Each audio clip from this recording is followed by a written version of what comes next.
de ce club de lecture ce soir, c'est que l'œuvre choisie, eh bien, bah, c'est la mienne, hein, c'est mon roman Au Royaume des aveugles. Mais on va procéder de la même manière, hein, même manière que d'habitude. C'est simplement que vous aurez du coup la possibilité aussi de me poser des questions sur le processus d'écriture. Voilà. Mais je suis évidemment très à l'écoute de vos retours et surtout, j'insiste sur le fait qu'il ne faut pas hésiter à me dire ce qui ne vous a pas plu, parce que c'est surtout ça qui m'intéresse en tant qu'auteur. Hein, donc vraiment, n'hésitez pas. Et si vous avez des questions, voilà, vous pouvez me les poser également. Je les noterai et j'y répondrai donc par la suite.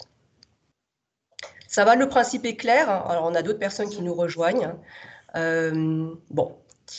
Du coup, est-ce que quelqu'un veut se lancer? Oui, comme on est assez nombreux, je vous demanderai peut-être d'essayer d'être concis ce soir, hein, pour qu'on ait suffisamment de temps pour toutes les personnes qui souhaiteraient s'exprimer. On s'en fiche de l'audio, du vidéo. Si tu peux voir comment il s'appelle, Marie. Alors, Chantal, je vais juste me permettre d'éteindre le micro temporairement. Oui. Voilà, oui. Merci. Voilà, alors déjà, est-ce qu'il y a des personnes parmi vous qui n'ont pas lu le livre? Bon, je n'ai pas de réponse. Sachez que si vous ne l'avez pas lu, on risque de spoiler la fin. Hein. C'est une éventualité probable. Donc bon, mais voilà, c'est juste pour prévenir. Mais vous pouvez bien sûr quand même assister aux échanges. Alors, qui veut s'exprimer sur ce roman Au Royaume des aveugles? Eh bien, moi, je vais bien commencer, Christine. Très bien, merci Catherine. Moi, j'ai bien aimé le livre. J'ai été absorbée dès le début à la lecture. Je suis bien rentrée dedans et surtout dans la peau d'Alex et de Chloé, ce père et cet enfant. Cet amour entre l'un et l'autre, ce père bienveillant déjà.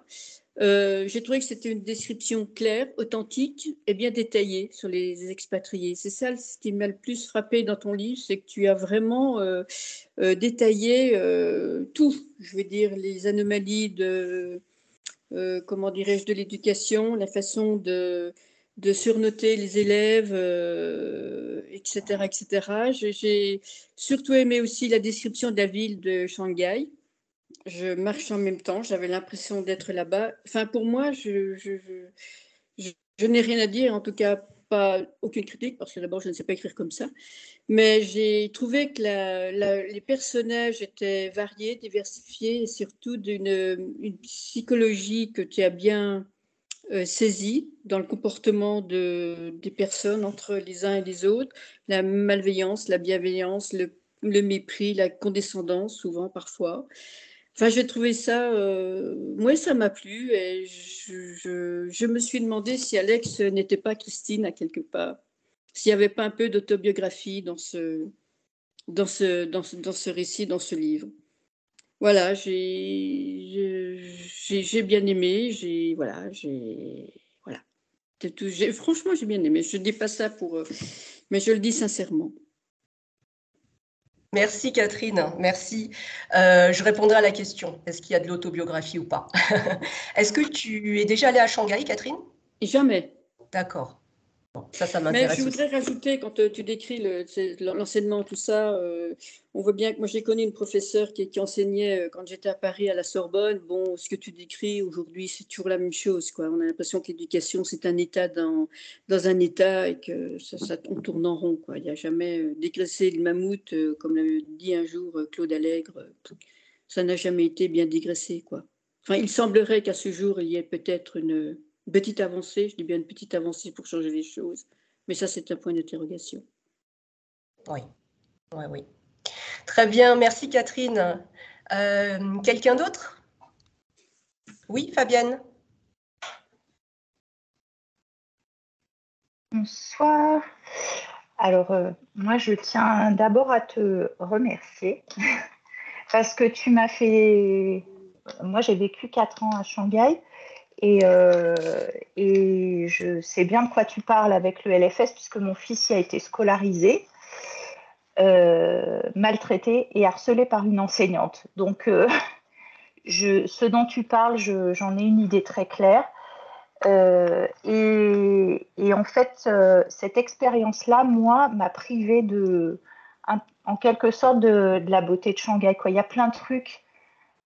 Je suis passée complètement à côté parce que j'étais tellement la tête dans le guidon à cause du lycée français que j'ai raté plein de trucs. Et c'est vraiment mon grand regret par rapport à Shanghai que je sais être une ville absolument fascinante, etc. Et quand j'ai lu le livre, je n'habitais plus Shanghai, mais alors en fait, bizarrement, évidemment, ça a fait remonter plein d'émotions en moi quand tu parles du LFS, mais ça m'a aussi fait revivre un petit peu le Shanghai que j'aurais vraiment aimé vivre davantage, quoi. Et voilà, et je trouve que la façon que tu as de parler des Chinois, de cet état d'esprit qu'ils ont, etc., c'est vraiment fabuleux. Après, rien de plus à ajouter sur les expatriés, tout ça, c'est voilà. Mais je voulais te remercier parce que du coup, c'est un livre que j'ai abordé en me disant, ouh là là, est-ce que ça va pas être too much pour moi? Et en fait, pas du tout, parce que j'y ai vraiment ressenti ce lien avec Shanghai fort, et cette magie de Shanghai, voilà. Donc merci beaucoup, ça m'a rendu Shanghai un peu moins douloureux. Voilà. Après, en effet, les deux personnages sont très charismatiques. Enfin, je trouve que tu as su leur donner une psychologie enfin, ils sont vraiment ces deux personnages principaux, Alex et Chloé, sont vraiment hyper marquants, et j'aimerais bien avoir ta technique pour faire des personnages aussi bien constitués, quoi. Voilà. Merci Fabienne. Bon, écoute, je suis ravie, merci. Quelqu'un d'autre? Je veux bien continuer. Oui? J'ai pas vu C'est qui parlait. Isabelle. Ah, Isabelle. Bonsoir Isabelle. Alors, moi, je ne connais pas Shanghai du tout et j'ai trouvé, alors c'est vraiment, moi aussi je commence par ça, hein. J'ai trouvé que ça donnait vraiment envie d'y aller. Ça faisait vraiment magique, quoi. J'ai trouvé ça vraiment, vraiment super. Après, moi, j'ai été 18 ans enseignante. Alors, la description du lycée, de son fonctionnement, ça m'a fait souffrir. Et tellement souffrir que j'ai trouvé que c'était caricatural. Donc ça me fait encore plus souffrir de voir qu'apparemment non. Alors là, c'est une horreur totale carrément. Parce que j'ai trouvé que c'était terrible, quoi. Terrible, le fonctionnement. L'exacte vérité. Ah oui, mais c'est dingue. Je trouve ça... Oh, ça me glace complètement. Voilà, parce que je m'apprêtais à dire que vraiment, c'était trop. C'était trop. Bon, bah ok. Après, j'ai trouvé effectivement les relations entre ce père et cette fille. Moi aussi, je me suis dit, qu'est-ce qui est autobiographique là-dedans? Le lycée, je me suis dit, Christine, tu l'avais obligatoirement connu de l'intérieur. C'est tellement précis, tellement détaillé quand même sur certains aspects. Voilà, j'ai trouvé intéressant tous les personnages chinois autour, la dame qui fait les ménages. Le personnage du CPE aussi, assez tragique. J'ai trouvé bien qu'il y ait ce personnage quand même dedans. Voilà, je vais m'arrêter là, je laisse la parole, on est nombreux. Merci Isabelle. Alors, les mains se lèvent. J'ai vu d'abord Marlène, du coup. Alors, le micro, Marlène, s'il te plaît.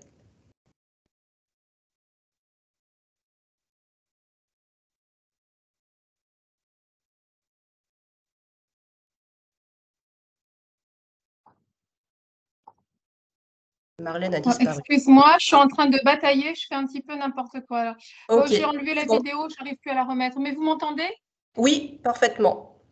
Oui, donc dans ce livre, tu nous dépeins deux mondes diamétralement opposés, hein, celui de la communauté d'expats où on a affaire à des gens absolument méprisants, hautains, beaucoup plus attachés à faire valoir leurs droits et à essayer de toujours grappiller quelques petits privilèges que de se concentrer sur leurs devoirs les plus élémentaires qui est d'enseigner et d'éduquer.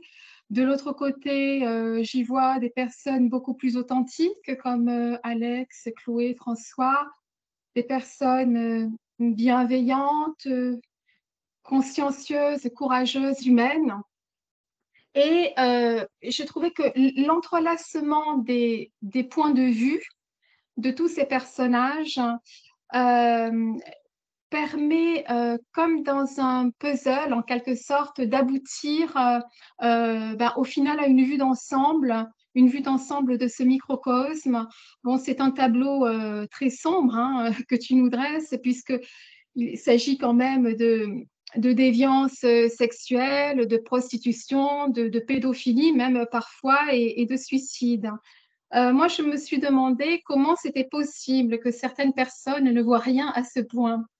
Je pense notamment à Patricia, l'enseignante, qui passe à côté du mal-être de sa propre fille. Alors, c'est vrai qu'elle est très occupée sur Tinder, mais quand même. Il y a aussi François qu'on voit tristement s'enliser dans la dépression. Et on se dit, mais mince, ni sa femme, ni même Alex, avec qui il était devenu ami,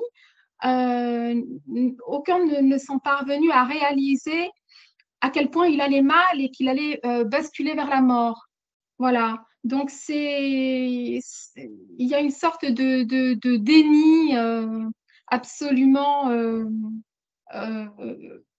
horrible, quoi. Et je me dis que le message, c'est quand même ouvrons les yeux, soyons attentifs aux êtres qui partagent notre vie, notre quotidien, pour prendre la mesure de la gravité de certaines situations. C'est plus facile à dire qu'à faire, mais voilà. Voilà. Puis j'ai eu des sentiments de colère aussi, hein, quand on voit le lièvre s'évaporer dans la nature ou le proviseur qui annonce fièrement qu'il part pour de nouvelles aventures en Suisse. Donc on se dit qu'il a trouvé une nouvelle planque. Voilà, c'est un sentiment d'impunité à chaque fois là qui n'est pas très agréable, qui est assez rageant.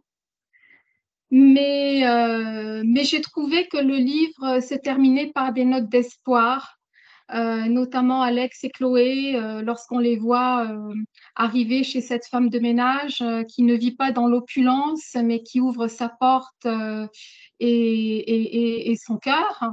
Voilà, j'ai trouvé ça touchant. Et puis je me suis demandé aussi si l'arrivée du nouveau proviseur à la rentrée de septembre allait changer la donne. Et si Alex allait voir son quotidien évoluer de manière positive. Voilà.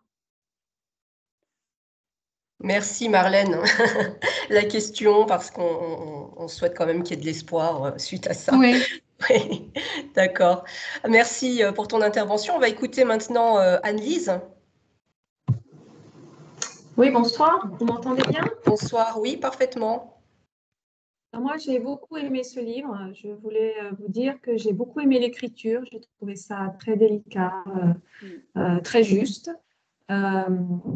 Alors, comme tout le monde, hein, j'ai trouvé ça très sombre. Alors, moi, je ne connais pas le milieu des expatriés, mais je connais un peu le milieu d'éducation nationale actuellement. Il y a des choses similaires que je vois, mais pas à ce point-là. Et donc, c'est vrai que moi, au début, j'ai pensé que c'était caricatural et que peut-être c'était voulu, mais j'entends de ce que vous avez dit, là, de ce que Fabienne a dit, etc., que ce n'est pas une caricature. Donc, effectivement, c'est très grave si c'est le cas. Je voulais dire que moi, j'avais trouvé certains personnages très authentiques, Alex, Chloé, François, je crois, le CPE, et d'autres caricaturaux. Et je ne sais pas, peut-être vous nous direz si c'était voulu. J'ai trouvé que l'institutrice était vraiment caricaturale. J'ai trouvé que le principal était aussi, peut-être, le lièvre aussi. J'ai eu du mal à croire en leur véracité. J'ai vraiment cru que c'était des caricatures. Alors, vous me direz si c'est le cas ou si je me trompe. Voilà.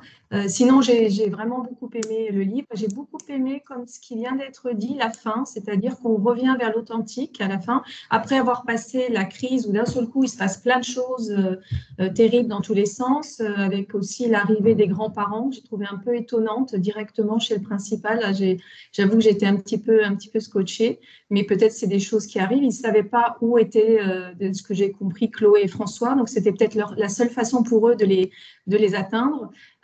Et donc, il se passe plein de choses d'un seul coup. On plonge avec les personnages. Et puis, il y a cette note d'espoir à la fin qui n'est pas non plus un happy end. Et ça, j'ai aimé. Ce n'est pas un super happy end. C'est une note d'espoir. C'est que l'authentique est là et que Alex et Chloé savent le reconnaître. Et on se dit qu'avec ça, avec cette posture-là qu'ils ont, eh bien, ça ne peut qu'aller mieux. Ça ne peut que bien se passer dans la suite. Voilà, c'est ce que je voulais dire. Merci Anne-Lise. Je l'espère aussi, mon point de vue est plus pessimiste que ça, mais oui, je reviendrai aussi sur ça. Merci. Alors, Nolwenn a levé la main aussi. Bonsoir. J'ai beaucoup aimé ton roman. Déjà, ce qui m'a plu, c'est ta description de Shanghai. Tu parles de démesure et je trouve que cette impression est vraiment bien rendue. Tu as traité la ville comme si c'était un personnage voilà, très, très vivant. Ensuite, j'ai bien noté comme mes camarades le parallèle, enfin l'opposition entre des personnages qui sont authentiques, si on cite la droiture d'Alex, la gentillesse de François, l'attention qu'il porte aux élèves par exemple, et d'un autre côté des personnages donc d'expatriés qui vont se montrer hypocrites, centrés sur leur petite personne, sur le paraître, sur ce qu'on va penser d'eux. J'ai relevé également le sentiment d'impunité qu'on peut ressentir face au traitement de Le Lièvre, où finalement tout le monde a eu vent de rumeurs sur son comportement, mais il s'en sort, il peut quitter le pays tranquille, tandis que François va être arrêté sur une dénonciation calomnieuse. Bon, heureusement, il est relâché. Et il m'a semblé que tu avais écrit le roman du renoncement, en fait, de la démission, qu'elle soit parentale, éducative, ou encore le renoncement à se battre d'une manière générale, puisqu'on a François qui a à se battre avec une enfance qui manifestement a été douloureuse. Qui n'arrive pas à se sortir de sa dépression, qui retombe dans l'alcoolisme et qui finalement décide de mettre fin à ses jours, qui entre-temps a renoncé à dénoncer les dysfonctionnements de l'établissement scolaire ou encore à dénoncer les comportements de Le Lièvre dont il a pu être témoin. Et tu parles en page 293 d'un aveuglement volontaire, donc finalement d'un déni, et ce renoncement me semble procéder de ce déni, quoi. Chacun essaie de se protéger soi, d'entretenir une fable qui est confortable pour lui-même, et finalement personne ne prête réellement attention aux autres, qu'il s'agisse de sa propre famille ou du mal-être de ses collègues. Il y a malgré tout des notes d'optimisme, puisqu'on voit qu'Alex et sa fille se plaisent beaucoup à Shanghai, et on comprend qu'ils vont refaire, enfin en tout cas poursuivre leur vie ici, qu'ils arrivent à nouer des amitiés malgré tout. Et ce que je comprends aussi, c'est qu'on ne peut pas changer le fonctionnement des gens, mais ce qu'on peut faire, en tout cas, c'est s'en tenir à ses valeurs et être honnête avec soi-même pour...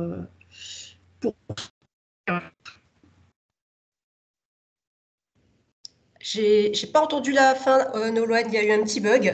La dernière phrase.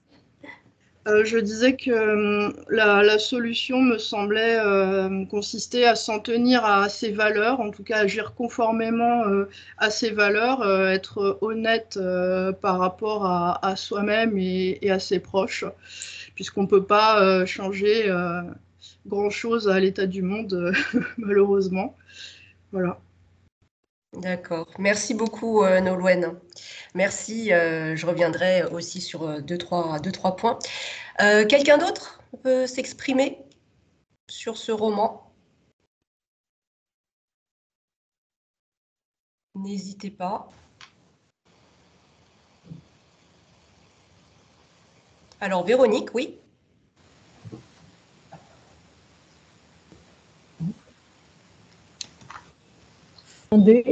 Voilà, on entend. Ah, c'est éteint à nouveau. Il faut rallumer. Voilà. Voilà, C'est bon. bonsoir. Bonsoir, Véronique. Moi, ce que je voulais dire, c'est que les descriptions des lieux, des personnages, en fait, j'ai trouvé ton roman visuel. J'avais l'impression, en fait, de voir le roman plutôt que de le lire. J'ai bien aimé aussi la description des personnages que tu as faite, notamment des enseignants. Et ouais, ça donne pas vraiment envie de mettre son enfant dans un tel établissement. J'ai trouvé que ton roman était fluide, se lisait vraiment d'une manière très agréable. Et comme 2-3 personnes, j'ai l'impression qu'il y a un peu d'autobiographie dans ce roman. Voilà. J'ai bien aimé ce moment de lecture. Bon, je suis ravie, Véronique. Merci de l'avoir lu et pour l'intervention. Alors, c'est au tour de Naïma. Moi, j'ai beaucoup aimé aussi. Disons que c'est un milieu que je connais un peu de l'intérieur pour y avoir travaillé et que je connais à la fois au Maroc et en Allemagne. Donc, moi, je travaille en maternelle, donc les attentes ne sont pas aussi énormes. Donc, mais je trouve que tu dresses un tableau critique d'un système, en fait. Mon impression, c'est un système qui dévore les gens qui sont dedans, quoi. C'est comme une roue qui dévore tout. Parce que il y a une énorme solitude des personnages. Et soit on s'adapte au système, ce que font beaucoup d'enseignants. Ils vont adapter leurs notes, des choses comme ça. Soit pour les expatriés, pour les élèves aussi, parce que moi j'interprète aussi les élèves, les problèmes qu'ont les élèves, c'est pas forcément juste qu'ils soient gâtés, mais c'est aussi la solitude, et parce que les parents sont malheureusement assez absents, souvent.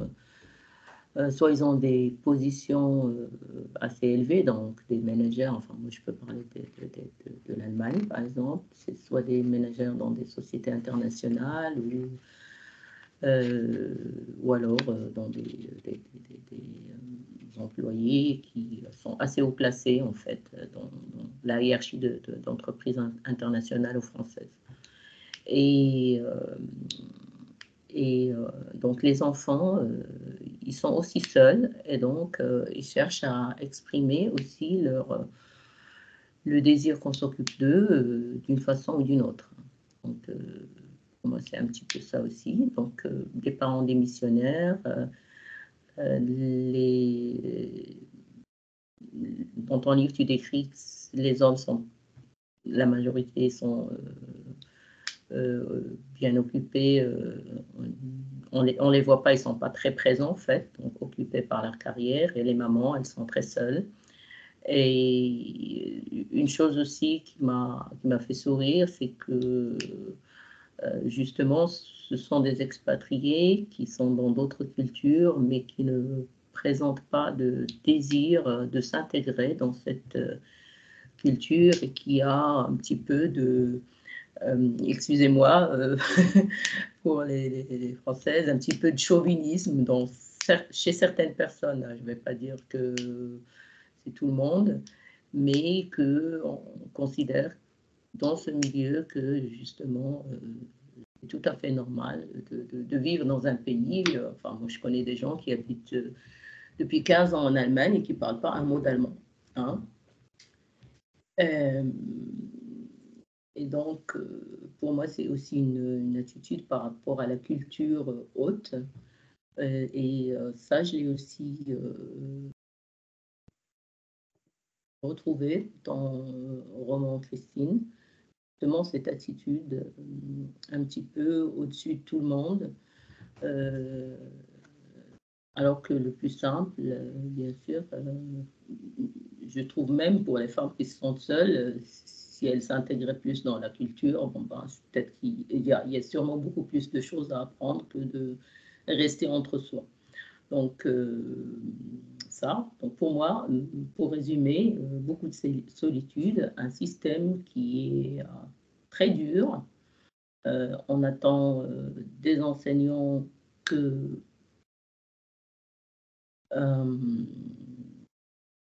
fassent sortir des génies de ces écoles, alors qu'il n'y a pas forcément de génie. Hein. Et donc, les attentes sont énormes, il y a une énorme pression et c'est la détresse du personnel dans ce lycée et la détresse aussi des enfants, des parents. Enfin, c'est un tableau assez noir, mais que je trouve réaliste, personnellement. Je me suis aussi posé la question par rapport à la biographie. Et puis pour Shanghai, ça m'a vraiment donné envie d'aller en Asie. Je n'ai pas encore été en Asie, donc si je vais en Chine, ce sera probablement une des villes où je prendrai plus de temps pour bien la découvrir. Merci Naïma. Bon, je vais répondre à cette question hein, d'autobiographie. Quelqu'un d'autre qui veut s'exprimer, qui n'a pas encore eu la parole? N'hésitez pas. Bonjour. Oui, Karine. Je suis en retard, désolée, j'arrivais du pas de souci. Donc, je pense que mon retour peut être intéressant dans le sens où j'ai lu ton livre l'année dernière. Et là, j'ai pas eu le temps de le relire, j'étais sur un autre livre. Et je me suis dit que ça pouvait être intéressant pour toi d'avoir un retour un an après. Alors, tout humblement. Alors, un an après, je me suis posé la question toute la journée. Je me souvenais plus des prénoms des personnages. En revanche, je me souvenais des caractéristiques des personnages, de l'image que je m'en étais faite et tout l'univers, tu sais, tout ce qu'on se construit comme image du lycée ou de la ville de Shanghai, alors que je n'y suis jamais allée et que je ne la connais pas, mais encore resté. Donc, en fait, j'en ai conclu que ça m'avait bien marqué et que toutes les descriptions que tu avais faites m'ont permis d'avoir un visuel encore très prégnant dans ma tête, dans mon esprit, un an après. Je suis désolée si je te fais un retour comme ça un an après. J'espère que je me suis dit ce matin, je me suis dit je vais pas oser me connecter, puis je me suis dit après tout peut-être que c'est intéressant aussi pour elle. C'est intéressant. Et voilà. Et j'ai le souvenir quand j'ai commencé ton livre, j'ai été très perturbée parce que pour moi tu étais mon professeur. Et en fait, j'ai mis peut-être 20 ou 30 pages où j'étais plus dans l'analyse de me dire « Ah oui, elle nous avait dit de faire ça, elle fait comme ça, c'est bien. » Tu sais, de tout ce que tu nous avais dit pour repérer tout ce que tu nous disais. Et puis, à un moment, j'ai lâché, en fait. J'ai lâché et je me suis… Et en fait, parce que je me suis attachée au personnage, à la petite fille et à son père. Et au final, c'est là où je me suis dit que c'était génial parce que t'as beau être mon professeur où j'essayais de repérer les trucs, au final, j'ai été tellement attachée au personnage que j'ai totalement lâché ça et je me suis tellement laissée emporter dans l'histoire, alors que je n'ai pas de... Je n'ai pas forcément d'acquaintance avec la culture chinoise, tu vois. Et ça m'a plu beaucoup. Et au-delà de ça, l'histoire de harcèlement et de tentative de suicide, j'ai trouvé que ça dépassait les frontières de la Chine, ton histoire. C'était un contexte, certes, dans un lycée français en Chine, mais pour moi, ça dépassait le contexte de la... Parce que c'est vrai que Shanghai est un personnage à part entière dans ton livre, mais pour moi, ce dont tu parles est extrêmement universel et on peut s'y retrouver même si on n'a pas été à Shanghai. Voilà, c'est ce que je voulais dire sur ton... C'est la première fois que je fais un retour après 1 an, hein, donc excuse-moi, mais je m'étais dit que, allez, je n'avais pas eu l'occasion de te faire un écrit à l'époque, et puis je pense que, je ne sais pas, 1 an après, ça peut être intéressant. Voilà. Oui, ça l'est. Merci, Karine. Merci, Karine. Et bonne année à tous. Merci. Alors, qui est-ce qui veut prendre la parole qu'on n'a pas encore entendu? Jean-Baptiste, oui.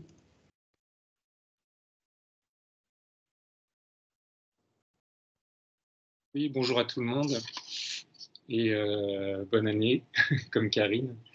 Et je voulais dire justement un petit peu la même chose que Karine, parce que moi aussi je l'ai lu à la sortie du bouquin. Et les personnages, effectivement, sont restés marqués dans ma mémoire, aussi bien dans leur relation, leur rôle et leur apparence que ça avait évoqué en moi à l'époque. Donc, je trouvais que les personnages étaient bien contrastés, justement, au point qu'on sache les identifier très clairement et que ça reste imprimé, en fait, dans notre psyché jusque longtemps après. Et moi, j'avais bien aimé le livre parce que j'avais vécu à Shanghai aussi pendant plusieurs années. Et effectivement, le monde des expats était bien rendu. La ville était bien rendue et quand je l'avais lu, ça m'avait justement réévoqué ces souvenirs agréables de promenades dans la ville et de rencontres. Et j'avais trouvé aussi, par rapport au monde des expats, cette envie justement de se montrer ou d'obtenir tout un tas d'avantages et de choses était aussi très bien rendue. J'ai rencontré des gens de ce type-là aussi, donc ça m'a pas étonné quelque part. Et moi, ce que j'ai bien aimé aussi dans le livre, c'était la multiplicité des points de vue, qui donnait quand même un aperçu assez,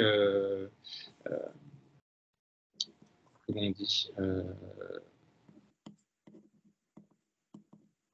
on va dire assez détaillé et assez fourni justement par rapport à la complexité et à toutes les implications qu'il y a derrière justement tout ce qui se passe, qu'on n'aurait pas pu forcément avoir si c'était juste un point de vue avec un protagoniste qui voyait tout du début jusqu'à la fin. Donc ça, j'avais bien aimé. Un truc qui m'avait choqué, c'était la mort de François. Je m'y attendais pas. Et ça arrivait comme ça et je m'étais dit, merde, c'est le seul qui était là pour aider ou qui était suffisamment ouvert. Et en fait, lui-même a abandonné, quoi. Ça te donne pas d'espoir de continuer quelque part par rapport à ça. Donc voilà, c'est ce que je voulais dire. Merci Jean-Baptiste. Bon, vous dites que des choses positives, hein. N'hésitez pas à dire aussi ce qui vous a déplu. Alors Patricia, vous pouvez prendre la parole aussi. Alors bonsoir tout le monde. Donc de mon côté, j'ai trouvé que c'était un livre qui était touchant en fait et j'ai bien aimé donc cette immersion aussi dans une ville qu'on connaît, enfin que je ne connais pas et le monde des expats aussi. Donc il y a cette, on découvre en fait, on découvre un monde, on découvre une ville, donc ça c'est toujours sympa.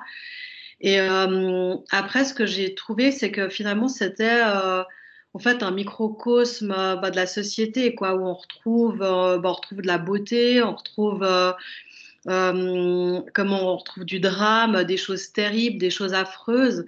Et finalement, c'est un peu à l'image de la société, mais dans un petit univers. Et en fait, la réalité, elle n'est pas très belle, quoi. Mais comme à l'image de la réalité vraie, quoi, finalement. Parce qu'il y a il y a des choses assez moches. Donc, oui, il y a un peu de la beauté, mais il y a quand même des choses assez moches. Mais c'est la vie, quoi. Et voilà, c'est un peu ce que je me suis dit. Après, je l'ai lu il y a un petit moment, je me souviens pas de tout, j'avoue, je suis un peu une passoire, mais avec tous les livres en général. Donc, j'ai peut-être oublié des détails, mais voilà, en gros, mon ressenti et dont je me souviens. Merci, Patricia. Bon, je suis contente qu'il vous en reste quand même certains aspects. C'est vrai, Jean-Baptiste, toi, tu l'avais lu à la sortie, donc c'était il y a plus de 2 ans maintenant. Quelqu'un d'autre? Est-ce qu'une autre personne ne veut s'exprimer, qu'on n'a pas encore entendu?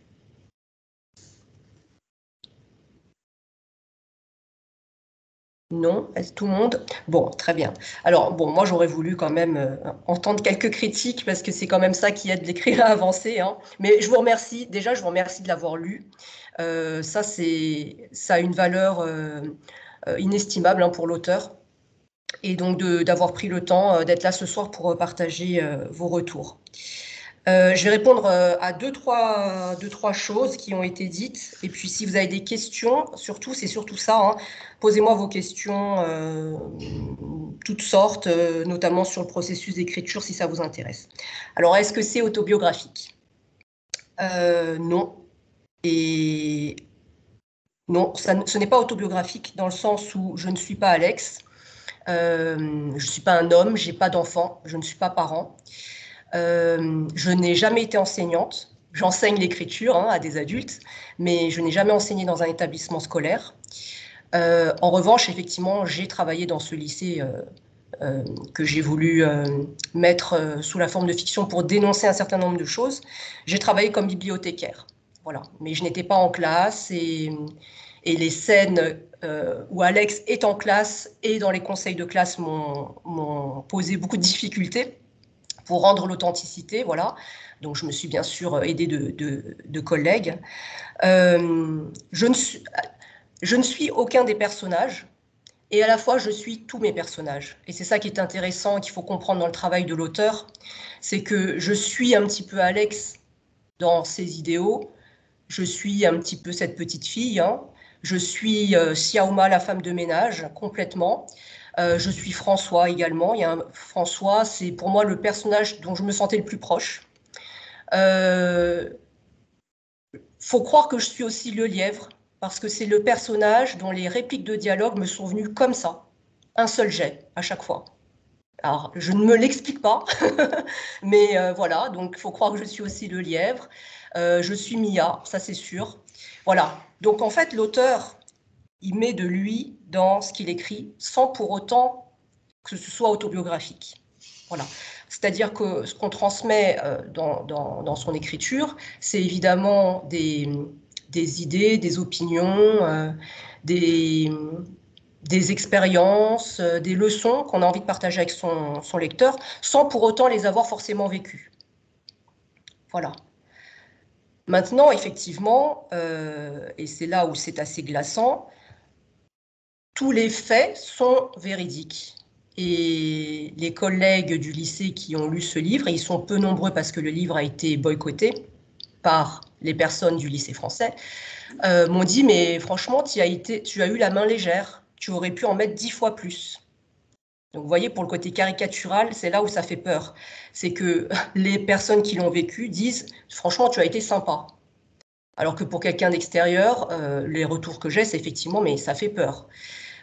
Donc, les histoires de pédophilie, les histoires de prostitution interne, les histoires de drogue, les histoires de on surnote, l'histoire de la prime des résidents, l'histoire du Breuil qui se fait virer et on emploie la mère qui devient un élément de l'équipe éducative. Ça, moi, je l'ai vécu.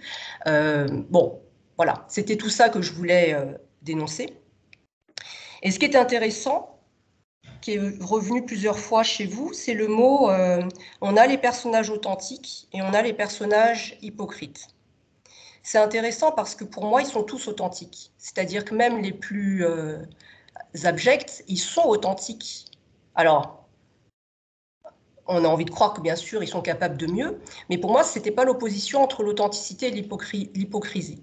C'était, effectivement, Nolwenn l'a dit, hein, le mot phare de ce roman, c'est l'aveuglement volontaire. Ce que je voulais mettre en œuvre, c'était ce déni. Le déni, c'est un de mes thèmes d'écriture. Je suis fascinée par le déni. Voilà, je m'interroge 10 fois par jour sur le déni. Et je voulais montrer que, il est dangereux de vivre dans le déni. Et pourtant, le déni est une forme de, d'autoprotection. Quand la réalité est trop dure, on a un réflexe de rentrer dans le déni. Donc, quand Marlène dit « mais comment certains n'ont rien pu voir ?» Mais en fait, je crois que malheureusement, c'est un réflexe humain. Voilà. Et c'est pour ça aussi que l'histoire se répète.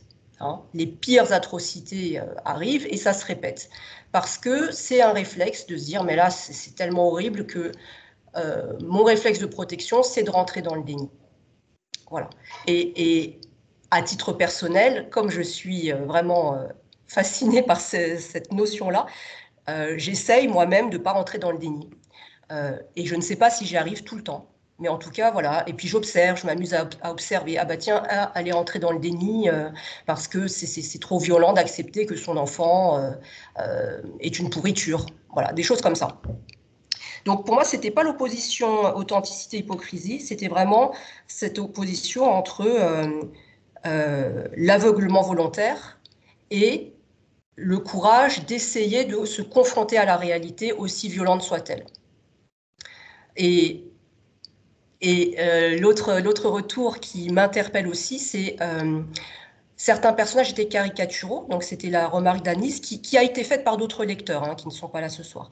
Et en fait, c'est intéressant parce que ce qu'on estime, enfin ce que mes lecteurs estiment comme caricatural, ce sont les personnages qui n'ont pas le beau rôle.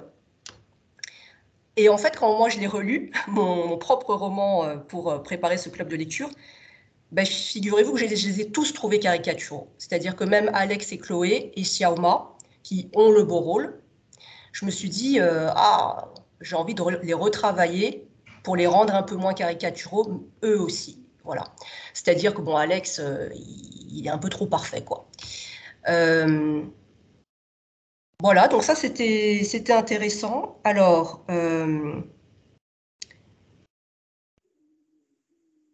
Fabienne dit, j'aimerais bien avoir ta technique pour créer des personnages qui marquent autant. Sachez que le travail des personnages, moi j'y consacre à peu près 6 à 7 mois avant de vraiment commencer l'écriture, en fait. C'est ce qui me plaît le plus, donc je me complais aussi un petit peu là-dedans, hein, mais c'est vrai que pendant 6 à 7 mois, je vis avec ces personnages que j'essaye de connaître sur le bout des doigts, et c'est cette connaissance-là qui permet ensuite le résultat que vous avez vu. Voilà. Et donc, ce que je dis souvent en atelier, c'est que ce travail-là, il ne faut pas le négliger, parce que plus les personnages sont travaillés, et plus justement il y a cette authenticité hein, que vous avez citée, et plus ils vont porter le roman. C'est-à-dire qu'on pardonnera à l'auteur certaines faiblesses si les personnages sont à la hauteur de l'histoire. Voilà, donc si vous avez un projet de roman, vraiment ne lésinez pas sur le travail des personnages. Oui, en effet, la femme de ménage n'est pas autant dans le déni. J'ai voulu que certains ne soient pas dans le déni. Hein. Certains ne le sont pas et d'autres le sont complètement, à différents niveaux. En fait, j'ai traité le thème du déni. Je me suis dit, bah tiens, lui, comment est-ce qu'il va représenter le déni? On n'a pas parlé de la femme de François, Ling. C'est aussi un bel exemple de déni. Hein. Le fait qu'elle souhaite être mère, les médecins lui disent, c'est pas possible. Elle continue, voilà. Et ainsi de suite, en fait. C'est-à-dire, vous avez votre thématique et ensuite vous posez la question, pour chaque personnage, comment est-ce qu'il représente ma thématique? Y aura-t-il un nouveau proviseur qui va sauver le bateau? Je ne sais pas. En tout cas, pour le lycée en question, Bon. Petite anecdote. Donc j'ai voulu que dans le livre, il y ait un suicide, parce que pour moi, c'était la suite logique. Ça ne peut pas être aussi défaillant sans qu'il arrive un malheur. Or, pendant le temps où moi j'ai été dans cet établissement, il n'y a pas eu de suicide. Et il y en a eu un quelques mois après la sortie de mon livre. Voilà. Donc ça aussi, il y a eu un élève qui s'est suicidé en 2022 là. Ouais, c'est en mars 2022, c'est ça? C'était même mars avant. 2022, il y a un élève qui a sauté du toit, qui s'est suicidé devant ses camarades. Ouais. Voilà. Donc vous voyez, comme on dit, hein, la fiction dépasse la réalité. C'est-à-dire ma projection, qui est pure fiction, ça je l'ai inventé. Il n'y a pas eu de CPE qui s'est suicidé. Mais c'est dire comme, bon, voilà, la suite logique. Atroce, mais c'est la suite logique. Je suis très contente que les descriptions de Shanghai vous aient plu.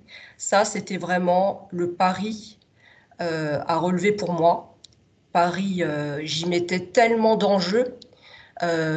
C'était peut-être le plus important pour moi de réussir ça. Ce sont les passages qui m'ont donné le plus de fil à retordre, que j'ai dû retravailler à chaque fois au moins une dizaine de fois. Et donc, je suis contente si bon, ça vous donne envie de découvrir la ville. C'est-à-dire que ce roman, hein, c'était vraiment un hommage à Shanghai. Un Shanghai que j'ai connu et à côté duquel beaucoup de personnes sont passées. Donc, je voulais vraiment montrer cette facette-là aussi de la ville. Et bien sûr, le lycée.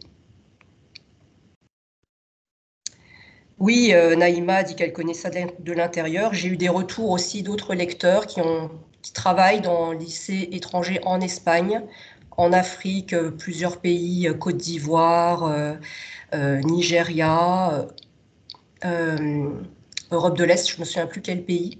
Enfin bref, partout dans le monde, lycée français de l'étranger, et on me dit oh, c'est pareil chez nous. Donc oui, il y a de quoi s'inquiéter.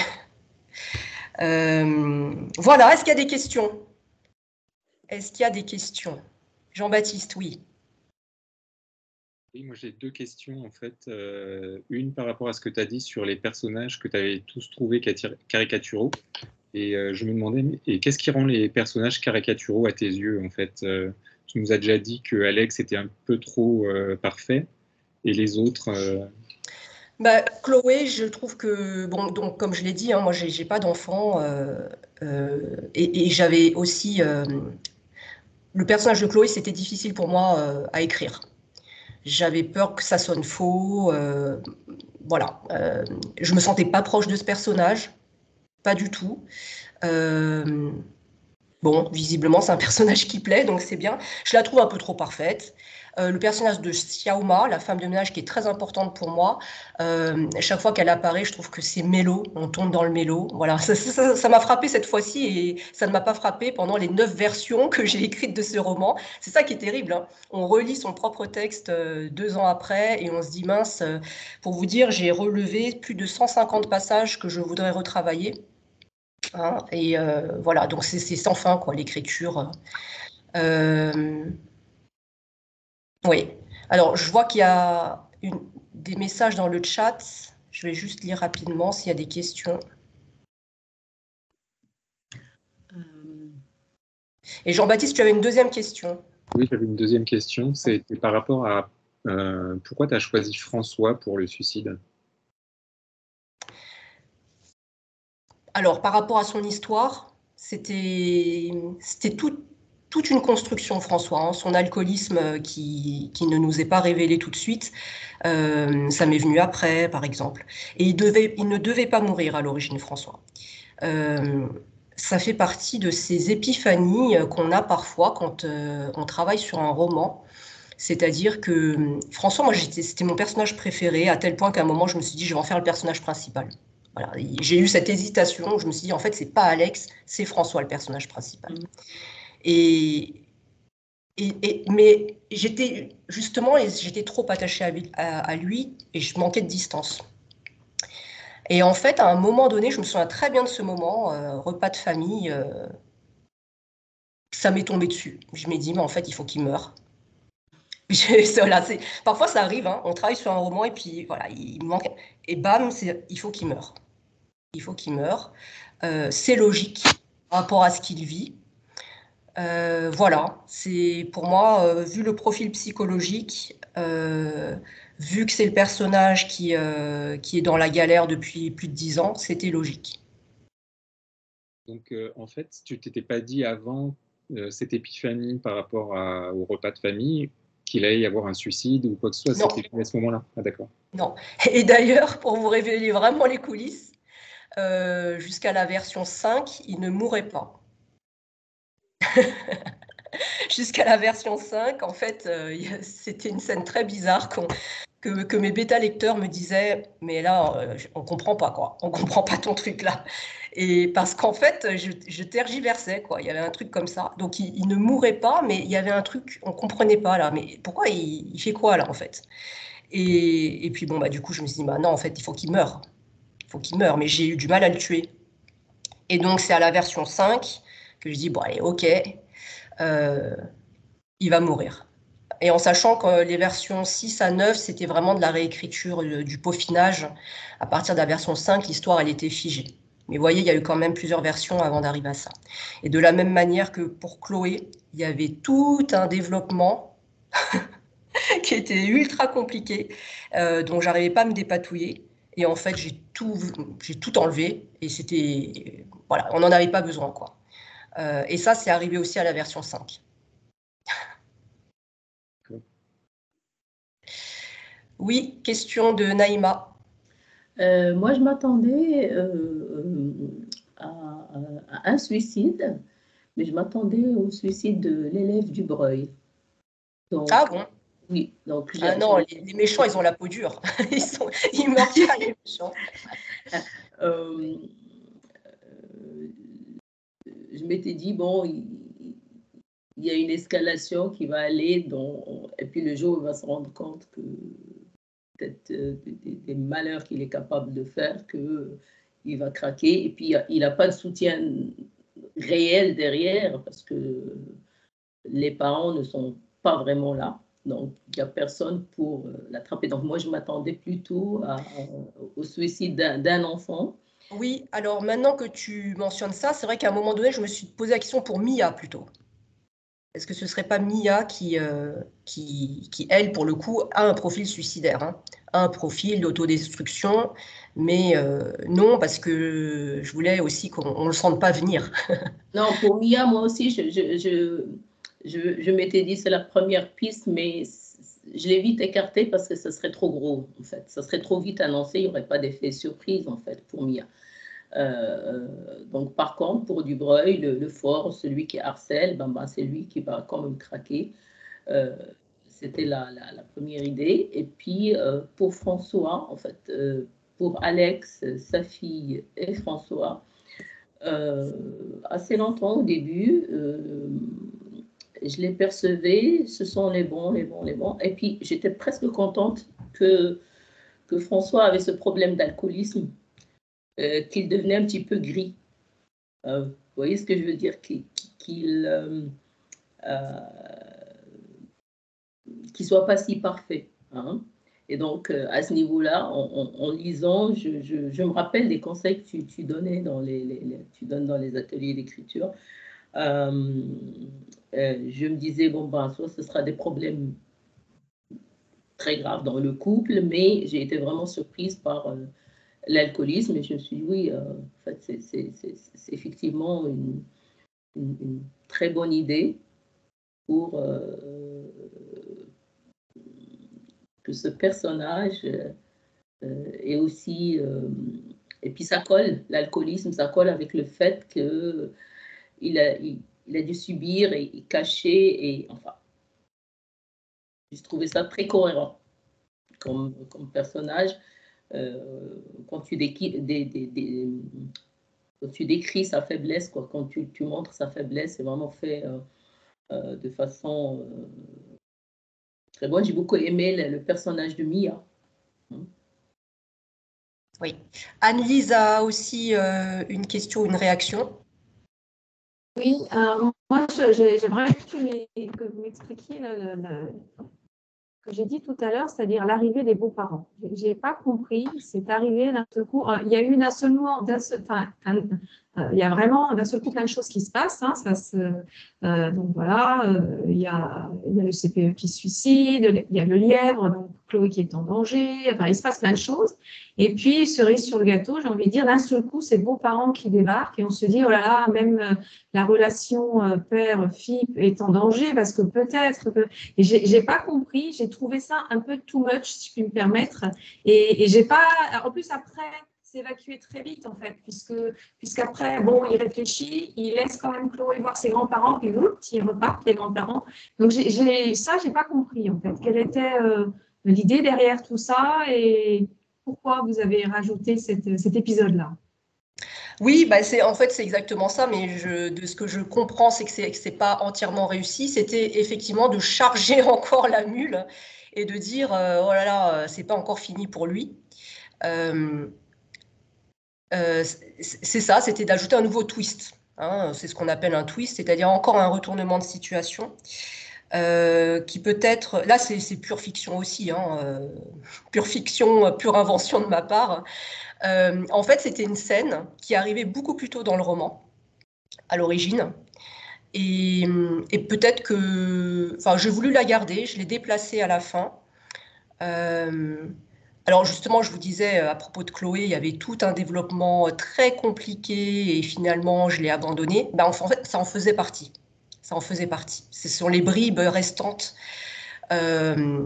où là, dans le résultat final, on dit simplement que Chloé donc, a perdu sa mère et qu'elle a peur des endroits, des lieux exigus, hein, mais je le dis très vite. Et en fait, ça, ce sont les restes de toute une machination que j'avais imaginée pour la pauvre petite Chloé et que j'ai fini par enlever. Et du coup, il reste cette scène-là avec les grands-parents. Oui, voilà, ça vient de là, ça vient de là. Peut-être que j'ai une dernière, c'est déjà suffisant. J'ai une dernière petite question. Vous avez fait plusieurs versions, de ce que j'entends. À quel moment on décide que c'est la dernière version? Alors oui, ça c'est une question qui revient souvent en atelier. Pour moi, donc comme je l'ai dit, hein, là je l'ai relu, il y a encore 156 passages que je veux revoir, n'est-ce pas? Je crois que le moment où on se dit ça y est, c'est terminé, c'est qu'au moment où on est dessus, on se dit là, j'ai donné le maximum.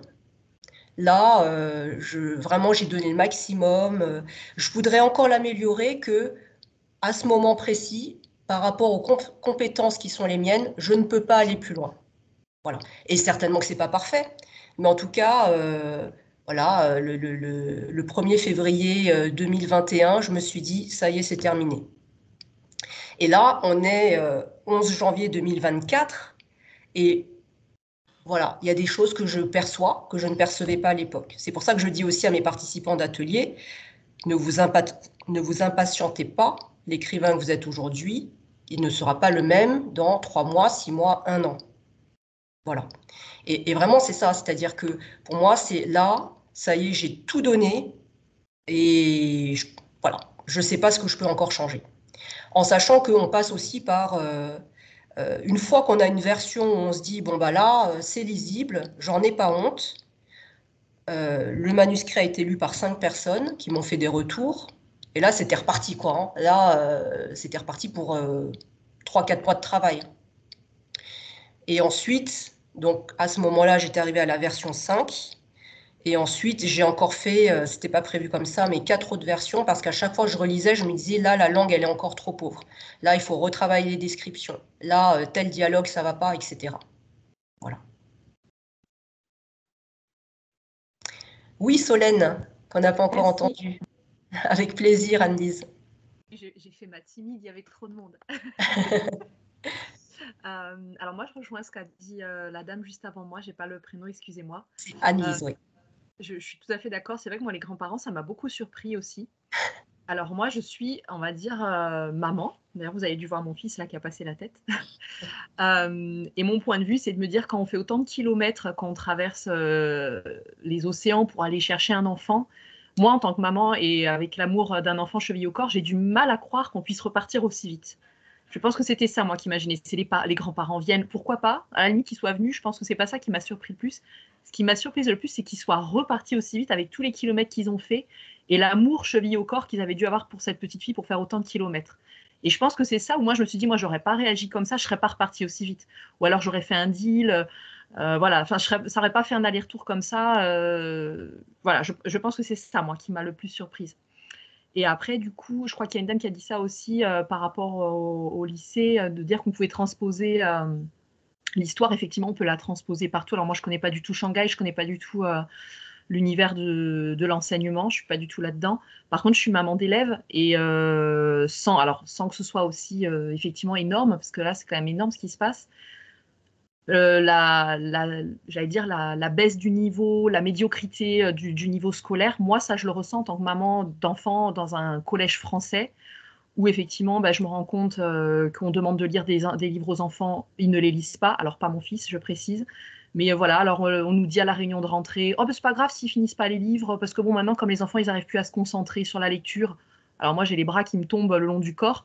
Voilà, donc moi, ça, j'ai ressenti ça. Enfin, moi, je l'ai dupliqué par rapport à mon expérience personnelle de maman d'élève où, alors, je pensais pas, effectivement, moi, je pensais que c'était beaucoup plus romancé que ça. Hein. Je pensais pas qu'il y avait autant de vérité dans ce livre, que c'était aussi catastrophique dans les lycées français, à l'étranger. Mais dans un collège français, moi, la démission des professeurs, la baisse du niveau scolaire, par rapport à ce que moi, j'ai vécu il y a pas si peu de temps, pas si longtemps, mais bon, voilà, je le ressens et j'ai une colère par rapport à ça que j'ai pu dupliquer par rapport à la colère de Alex, où il dit mais c'est pas possible, je vais leur faire découvrir les auteurs, j'ai cette foi-là de faire progresser mes élèves, donc moi en tant que maman, j'ai cette foi de faire progresser mes enfants, en me disant mais finalement c'est tellement médiocre, c'est horrible parce que je suis désolée pour les professeurs qui sont là s'il y en a, mais voilà, moi quand je me suis entendue dire à la rentrée les enfants c'est pas grave s'ils finissent pas les livres que je leur impose, je vous assure que j'étais scotchée. Hein. Voilà, donc en tant que maman d'élève, voilà, moi j'avais ce regard-là, d'enfant dans un lycée, collège franco-français. Voilà. Merci Solène. Alors pour ajouter là-dessus, j'ai aussi un de mes anciens profs de collège justement qui m'a fait l'honneur de lire aussi mon livre et qui me disait il y a quand même alors effectivement le niveau qui baisse, et il me disait par contre la différence fondamentale entre les établissements français en France et les établissements français de l'étranger, c'est que en fait c'est tellement dur. Et il n'y a pas en plus la compensation financière en France qu'il n'y a pas de planqué, il n'y a pas de prof planqué parce que en fait c'est tellement dur qu'on démissionne, quoi, on arrête. Alors que c'est vrai que dans certains établissements d'étrangers, il y a cette contrepartie qui fait que bon, en plus c'est pas mal payé, donc on va, voilà, je suis pas prof à la base, il manque de profs, je vais me placer et hop, voilà. Donc là c'est une particularité propre au lycée français de l'étranger. En revanche, le niveau qui baisse alors que on n'arrête pas de dire voilà 100% de réussite et autant de mentions, ça je crois que c'est partout pareil, quoi. À peu de choses près. Voilà. J'ai pas eu le temps de lire vos messages dans le chat. Je lirai avec beaucoup d'attention.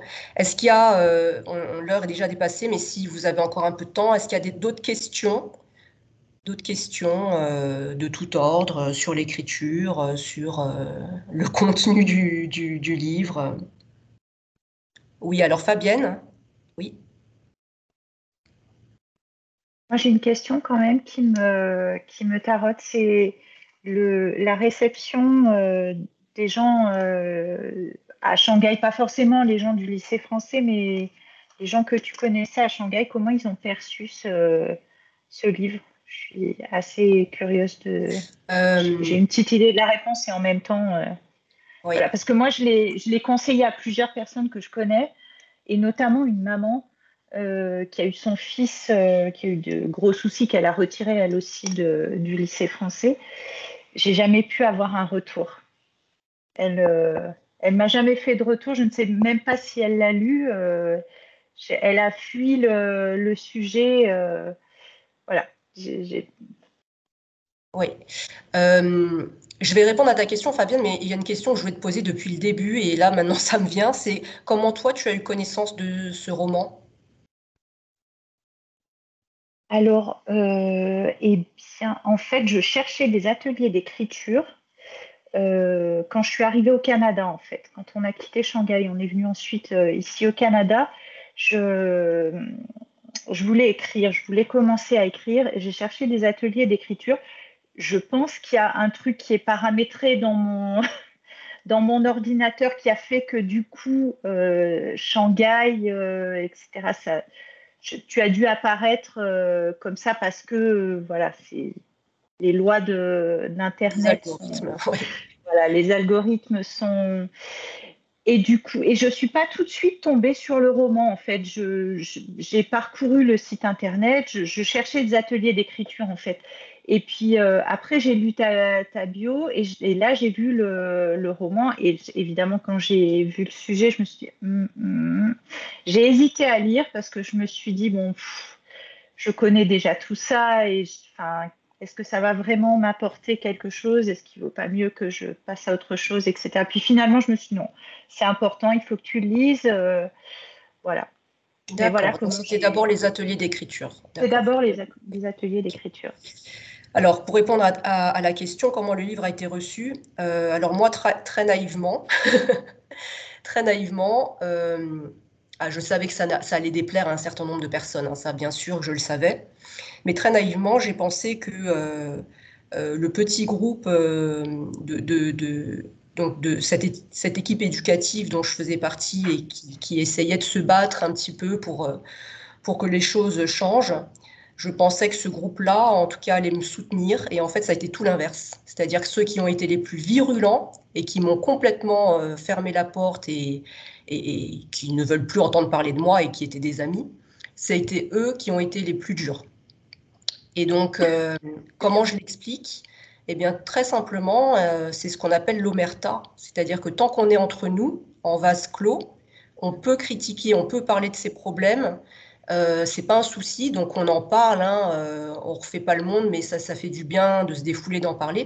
Par contre, le rendre public, ça a été pour eux une trahison. Voilà. Et nous, on a reçu des menaces quand même du LFS. On a oui, des bien menaces, sûr. des enregistrements de réunions avec le principal, etc., où elle nous menace parce que moi j'ai témoigné, j'ai contacté les sénateurs, etc. J'ai contacté plein de monde, la presse, etc. Et en fait, c'est vraiment l'omerta, quoi. C'est vraiment, tu peux pas, quoi. Tu peux rien faire. Il n'y a rien à faire. Personne, soit on te répond pas, soit on te menace et enfin, on est en Chine, quoi. Donc, la menace peut être mise. Enfin, voilà, tu as raison d'avoir peur, quoi. Oui. Voilà. L'événement, moi, qui m'a décidé à écrire ce livre, parce que en fait, depuis, j'ai travaillé 5 ans et dès le premier jour, j'ai senti qu'il y avait quelque chose qui n'était pas net. Et donc, j'ai commencé à noter les anecdotes, etc. Mais l'événement qui m'a décidé, c'est quand il y a eu ce cas de pédophilie, que le proviseur a dit, les 300 familles, là, vous vous taisez et que tout le monde s'est tu. Et là, j'ai dit, ça, c'est pas possible.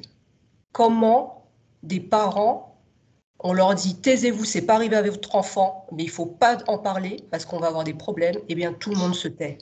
Et là je dis mais attendez. C'est le premier truc qu'on nous a dit quand on a dit au LFS qu'on retirait notre fils qui partait à l'école américaine. La première réaction de la principale a été je vous préviens, vous avez 48 heures pour quitter le groupe WeChat. Vous faites vos adieux, vous n'avez aucun commentaire à faire sur ce qui s'est passé. Et vous serez effacé des réseaux sociaux du LFS s'il y a la moindre remarque. Inutile de dire que moi, il ne faut pas me dire ça, quoi, en fait. D'ailleurs, il y avait eu un article dans le Canard enchaîné qui disait que depuis quelques années, tout le personnel doit signer une décharge disant qu'ils n'ont pas le droit de poster, de publier, de parler du lycée à des personnes qui n'en font pas partie. Voilà. Donc sur les réseaux, etc., tout ça, c'est... Donc l'accueil a été… L'avocate qu'on avait nous a forcément déconseillé de faire quoi que ce soit. Elle nous a dit, vous n'obtiendrez pas gain de cause en fait. Vous avez retiré votre fils, elle nous a dit, vous avez retiré votre fils trop tôt. Alors, c'était évidemment ironique, hein, mais elle nous a dit, il aurait fallu pour vraiment que l'enseignante soit mise en cause, et sans parler qu'elle soit punie, mais qu'elle soit mise en cause, il aurait fallu qu'il arrive un accident vraiment grave à votre fils. Vous l'avez retiré trop tôt, maintenant on ne peut plus rien faire. Voilà. Bah, moi, je veux dire, il n'y a pas plus grave quand même que de la pédophilie. Et même quand c'est avéré, on met le truc sous le tapis. Mais c'est ça. Donc à partir de là, voilà. À partir de là, c'est foutu, quoi, Ça en quelque n'existe sorte. pas, en fait. Mais l'histoire de pédophilie, je crois que c'est la seule chose dont on retrouve des traces actuellement encore sur Internet. Les suicides, tu peux chercher un article sur Internet, il n'y en a pas, ils ont tout effacé. L'histoire pédophilie qui a eu lieu en 2012-2013, c'est ça? Il y en a eu 3. Il y en a eu 3 d'affaires en 5 ans. Celle-là, tu retrouves encore des traces, mais c'est la seule histoire. Et voilà, c'est bon. Donc le livre ne s'est pas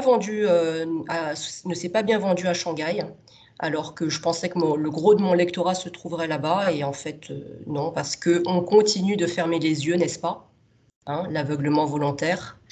Et je pense que la responsabilité de l'écrivain, c'est entre autres aussi de mettre face à ces réalités dont on parle peu. Voilà. Mais écoutez, oui, il y a une question que je me pose quand oui, vous Catherine. parlez des écoles françaises à l'étranger, des expats, tout ça. Le gouvernement français ne peut rien faire. Il n'a rien à voir là. La France n'a rien à voir là-dedans. Malheureusement, le gouvernement français, via l'AEFE, qui est l'Agence de l'enseignement du français à l'étranger, participe à certaines de ces dérives. Moi, j'ai eu des grosses discussions avec le directeur de l'AEFE. On a eu plusieurs échanges de courriers. Et il a fini par me dire que j'étais arrogante. Ah, oui. Voilà. Donc vraiment, hein, c'est ça que moi j'ai essayé de faire, c'est de dire, bon, en fait, Marlène, je crois que c'est Marlène, hein, qui l'a dit, c'est un microcosme, c'est Marlène ou Patricia, c'est un microcosme, et effectivement, à l'échelle, là c'est à l'échelle d'un lycée, à l'échelle d'une ville, d'un pays, etc., je pense qu'on retrouve les mêmes choses, malheureusement.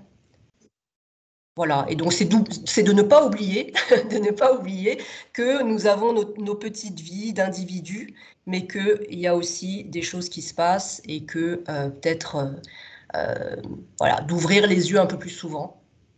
Mais même par courrier, je veux dire, dénoncer des choses par courrier, par exemple au gouvernement français, pourquoi pas à Brigitte Macron ou des gens comme ça qui sont quand même très sensibles à ce sujet. Mais je pense que malheureusement, je pense que des cas de pédophilie, par exemple, il y en a tous les jours. Il y en a tous les jours. Où est-ce qu'ils vont les pédophiles? Eh bien, là où il y a des victimes potentielles.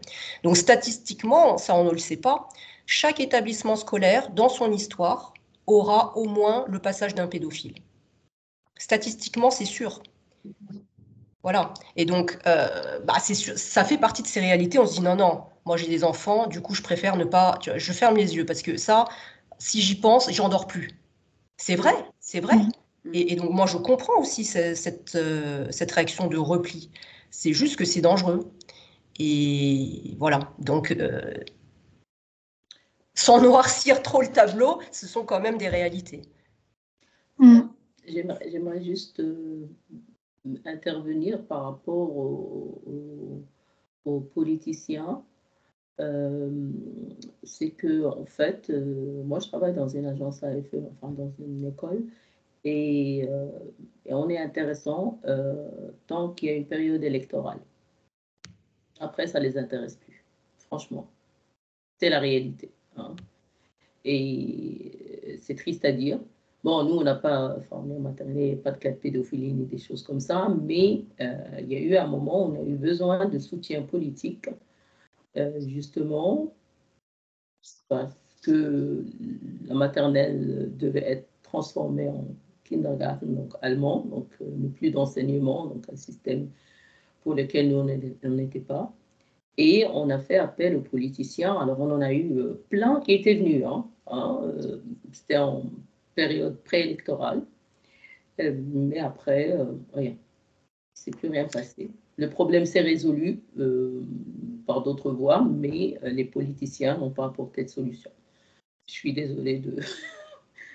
Et par l'intermédiaire de la Ce presse. qu'on a pu obtenir, nous, c'est que la maîtresse en question, qui ne s'est pas contentée d'harceler notre fils à nous, quand nous, on a retiré notre fils, 3 semaines après, il y a un deuxième élève qui a dit, en fait, maintenant que Timo n'est plus dans la classe, elle s'en prend à moi, il ne voulait plus aller à l'école. Et du coup, ses parents l'ont retiré aussi. Ils ont essayé de se battre et puis ils ont vite vu qu'ils arrivaient au même résultat que nous. Donc, ils ont fini par retirer leur enfant. La maîtresse a quand même été... L'établissement a essayé de... Ils l'ont envoyé voir un psychologue et ils ont essayé de lui faire dire que non, en fait, il exagérait un petit peu, que c'était mon fils qui l'avait influencé, etc., etc. Et puis, lui, il disait, mais non, mais pas du tout, mais pourquoi non, non, non. Bref, et donc, à force de parler, de contacter des gens, on est remonté jusqu'au Sénat. En fait, la maîtresse de notre fils n'a pas été renouvelée. Elle souhaitait rester à Shanghai, au lycée français. Et en fait, j'ai appris qu'à la fin de l'année, son contrat n'a pas été reconduit. Ils l'ont renvoyé en France. Mais c'est la seule chose qu'on a réussi à obtenir.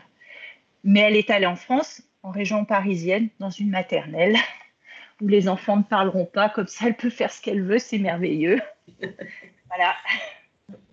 Au lieu d'apporter de l'aide à cette femme qui va très mal, en fait, on la déplace et on la met avec des enfants qui diront rien, quoi. Voilà, bon écoutez, moi je resterai bien encore pour discuter. Je vous remercie encore une fois d'avoir lu ce livre. Je vous remercie d'avoir été là pour en discuter. S'il y a d'autres questions qu'on n'a pas eu le temps de traiter, n'hésitez pas à m'envoyer un mail, je serai ravie d'y répondre. En tout cas, qu'est-ce que je peux vous dire d'autre ? Si ce livre vous a plu, sachez qu'il est assez représentatif de la littérature que j'aspire à faire. C'est ce livre-là aussi qui m'a permis de lancer la collection Élan, dont la ligne éditoriale est toujours dans cette continuité de parler de choses taboues, de parler, de ressortir justement toutes les choses qu'on met sous le tapis et de les mettre sur un plateau. Ce ne sont jamais des choses plaisantes, gaies, etc. Mais voilà, moi, ma mission en tant qu'écrivain, je considère, est de justement parler de ces choses qui sont dures, mais qui, à mon avis, si on les élude, si on ferme les yeux dessus, ce sera bien pire dans quelques années. Voilà. Ok. Bon, encore merci d'avoir fait partie du lectorat. Oui, une dernière remarque rapidement. J'aimerais juste te dire le début. Enfin, moi, je suis très sensible au début du roman et j'ai adoré vraiment cette histoire qu'il n'y a pas de rez-de-chaussée. Enfin, cette introduction est magnifique. Merci beaucoup. Merci, merci. Bon, oui, Patricia, il y a encore des commentaires, oui. Oui, pardon, en fait, ce n'est pas un commentaire, mais je me demandais, est-ce qu'on sait déjà quel est le prochain livre à lire ? Alors, merci pour la question. Je suis en train de travailler à la version 4, non 3 pour être précise, d'un roman qui est en anglais cette fois, et qui est un roman que j'ai commencé il y a 12 ans, que j'ai repris 5 fois, parce qu'à chaque fois, j'y arrivais pas, c'était un échec, et là, ça y est, je l'ai terminé. Comme il est en anglais, je m'attaque au marché anglo-saxon et je n'ai pas d'éditeur pour ce livre-là, donc je ne sais pas. Je ne sais pas l'accueil qui lui sera fait, je ne sais pas s'il sera publié ou pas. En tout cas, voilà, je l'aurai terminé, je pense, mi-2024, parce que les personnages ne me conviennent pas encore. Donc celui-là, mais on peut considérer qu'il est terminé. Je travaille déjà aussi à un autre, je ne sais pas si ce sera un roman ou une nouvelle longue, sur une idée qui a germé pendant la retraite d'écriture. Je le dis en souriant parce que Patricia était à la retraite d'écriture. Au moment où je vous ai raconté cette blague devinette très morbide, et ce soir-là, j'en ai pas dormi de la nuit. En fait, j'ai une idée de roman qui est née à ce moment-là et sur laquelle je cogite beaucoup. Je travaille très activement en ce moment sur un roman graphique. Alors ça, c'est le projet qui n'était pas prévu et qui va se faire. Le livre doit être prêt pour fin avril, donc les délais sont très courts. Mais il sera là avant les Jeux Olympiques parce que c'est un livre sur le sport, donc une bande dessinée. Voilà. C'est un autre registre pour moi. Je n'ai jamais écrit sous ce format-là. Et en fait, j'accompagne 14 adolescentes des espoirs du handball féminin dans ce projet pour créer les histoires et ensuite j'écrirai les textes.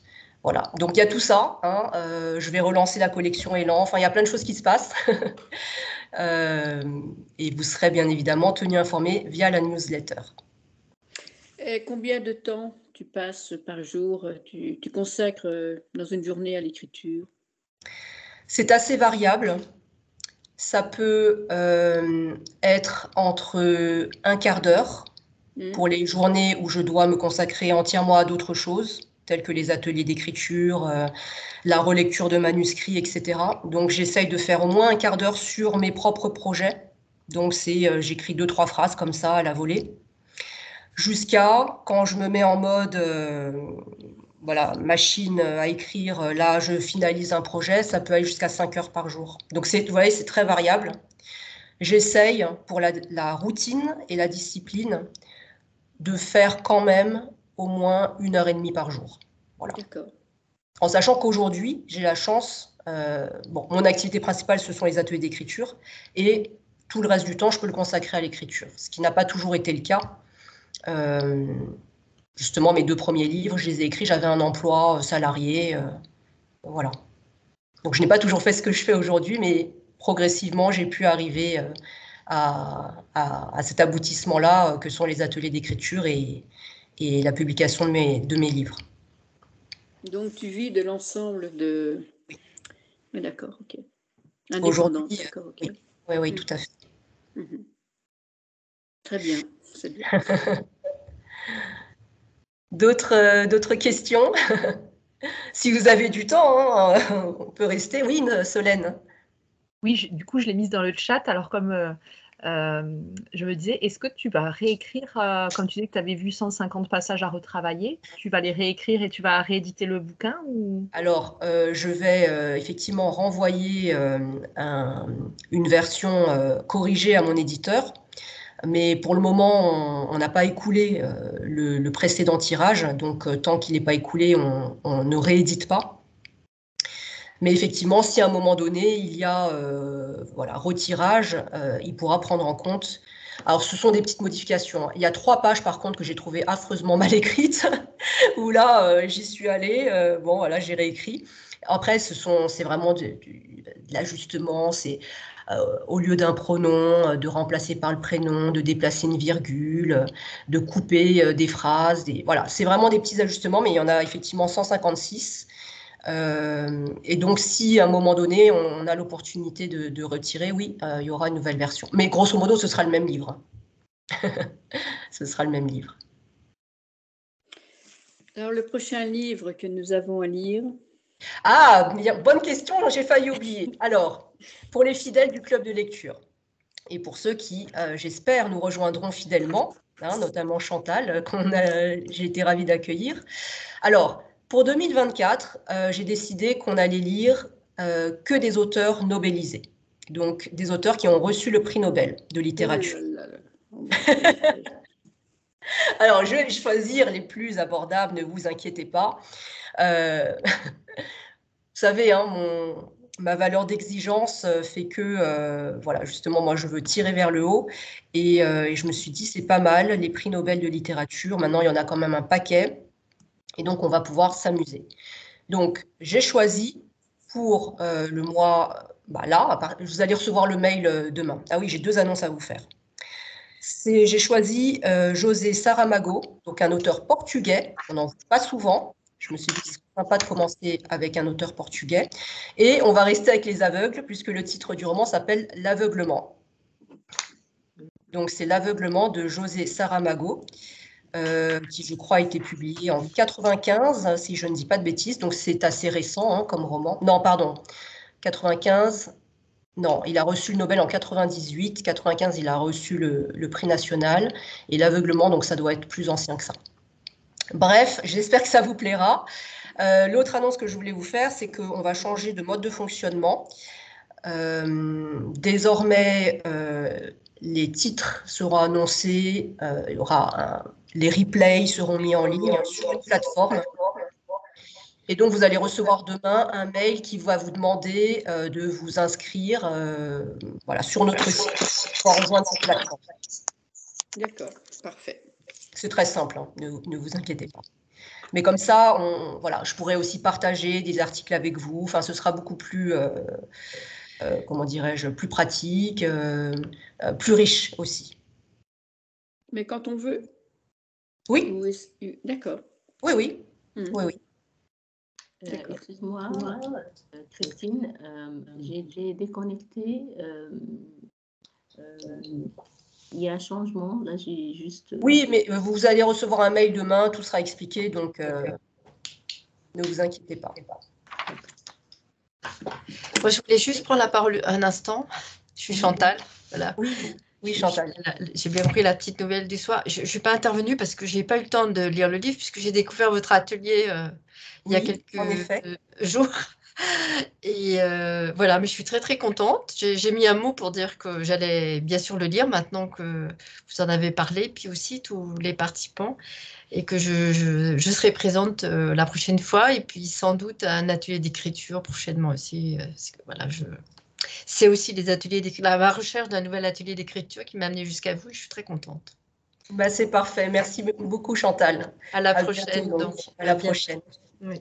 J'ai noté l'aveuglement, hein, c'est ça? Oui, c'est ça. Bon, de toute façon, vous allez recevoir la communication. Oui. Donc, oui. Merci infiniment, mais c'était aussi très intéressant d'entendre chacun et chacune parler du livre. C'était vraiment vraiment enrichissant, quoi. Très bien, merci. Merci à tous. J'ai envie de vous demander encore s'il y a des questions, mais je crois qu'à un moment donné, il va falloir qu'on mette fin. Il y a toujours des questions, bien sûr. Allez, une dernière. Non, pas pour moi, mais je trouve qu'il y a toujours... Oui, on pourrait continuer encore pendant 1 heure, ça ne me dérangerait pas. Bon, bah écoutez, merci à tout le monde. Oui. Pour le schéma narratif, parce que l'histoire, ça s'imbrique avec les personnages. J'ai essayé de le faire mentalement, mais j'ai échoué. Alors, vous voyez, Naïma est en train de suivre justement l'atelier Commencer un roman, et on parle du schéma narratif.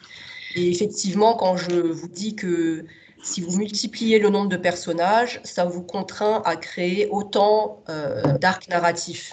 Et c'est effectivement ce que j'ai fait pour chacun de mes personnages, en tout cas pour Alex, Chloé, François, même Gontran, Mia, Patricia. J'ai réfléchi à leur arc narratif, c'est-à-dire à leur évolution dans l'histoire, pour pas qu'ils soient statiques. Et ensuite, j'ai travaillé à une structure qui devait en plus prendre en compte l'année scolaire. Ça a été une acrobatie pour moi, hein, l'année scolaire, pour que l'ensemble soit cohérent, crédible, que leur évolution à chacun ne soit pas trop rapide et qu'elles s'imbriquent les unes avec les autres. Voilà.